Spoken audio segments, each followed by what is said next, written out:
خود مختار کشمیر پہ لوگ اکٹھے ہوئے ہیں یہاں پہ، نہ نظریہ علاقے پاکستان پہ اکٹھے ہوئے ہیں. یہ میں آج کھل کے بات کر رہا ہوں. اگر کسی کو کوئی شوق ہے تو وہ سوال کر سکتا ہے. ان کے یہاں پہ جو لوگ اکٹھے ہوئے ہیں وہ جموں کشمیر جوائنٹ عوامی ایکشن کمیٹی کے چارٹر آف ڈیمانڈ پہ اکٹھے ہوئے ہیں. یہاں پہ جو لوگ اکٹھے ہوئے ہیں وہ 38 نکات کے اوپر اکٹھے ہوئے ہیں. وہ کیا ہے؟ وہ سستا آٹا، سستی بجلی، آپ کا صحت کارڈ، آپ کی یکساں تعلیم، آپ کے کشمیر بینک کی بحالی، ایئرپورٹ، آپ کی سڑکیں، یہ وہ چیزیں ہیں جو بنیادی حقوق ہیں جس کے اوپر لوگ اکٹھے ہوئے ہیں. اگر کوئی ایک نظریہ اس خام خیالی میں آ جائے کہ یہ لوگ میری وجہ سے اکٹھے ہوئے ہیں تو یہ اس کی خام خیالی ہے، یہ غلطی دوبارہ نہ کرنا. اور پھر دونوں نظریات کو میں اوپنلی چیلنج کر کے کہتا ہوں کہ اپنا اپنا شوق بھی پورا کر لیں. یہ جس ڈسپلن سے اتنی تعداد پہ لوگ یہاں پہ بیٹھتے ہیں، یہ بات میں نے پلندری کے بھی ایک مقام پہ کہی تھی، کیونکہ میں یہ چیزیں دیکھ رہا ہوں، میں نے چیزیں دیکھی ہیں کہ لوگوں کو ڈسٹرب کیا جا رہا ہے، تقسیم کرنے کی کوشش کی جا رہی ہے.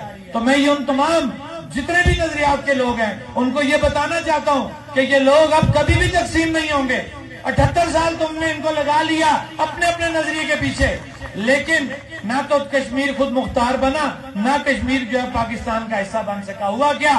78 سال یہ لوگ زیر بار ہوئے، ان کا استحصال ہوا. آج یہ لوگ سمجھ چکے ہیں کہ ہماری بلائی کس میں ہے.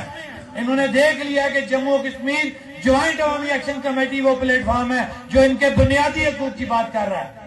اور ایک اور بات یہ بھی ایک حقیقت ہے، جب تک ہم معاشی طور پہ مضبوط نہیں ہوں گے، ہم ذہنی طور پہ مضبوط نہیں ہوں گے، نہ ہم کسی نظریے کا پرچار کر سکتے، نہ ہی کسی نظریے کی کامیابی کی طرف جا سکتے ہیں.